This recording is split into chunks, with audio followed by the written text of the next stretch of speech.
আজকে শেয়ার করব পনির মশলা। তো প্রথমেই পনিরগুলো ছোট ছোট কিউব করে ভেজে নিতে হবে, তারপর জলে রাখতে হবে যাতে নরম থাকে। আর সেই ফাঁকে কিন্তু আমরা একটা মশলা বানিয়ে নেব, কাজু ভাজা, জয়িত্রী, দারচিনি, এলাচ আর গোটা গোলমরিচ দিয়ে। তারপর দিয়ে দেব হচ্ছে তেল, মৌরি, জিরে, কুচনো আদা আর কাঁচা লঙ্কা।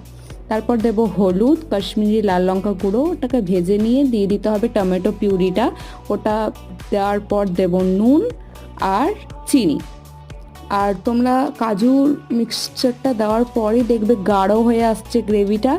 আর তারপর যখন কষানো হয়ে যাবে তখন দিয়ে দেবো ফ্যাটানো দই আর কসুরি মেথি দিয়ে জল দিয়ে দেবো। তাহলে আমাদের এই গ্রেভি কিন্তু অলমোস্ট রেডি। এবার ফুটে আসলেই কিন্তু পনিরগুলো দিয়ে দেবো, তাহলেই হয়ে যাবে আমাদের পনির মশলা রেডি। ভিডিওর যদি ভালো লেগে থাকে লাইক, শেয়ার, কমেন্ট, সাবস্ক্রাইব করে দিও। দেখা হচ্ছে তোমার সঙ্গে অন্য কোনো রেসিপি নিয়ে। Bye bye.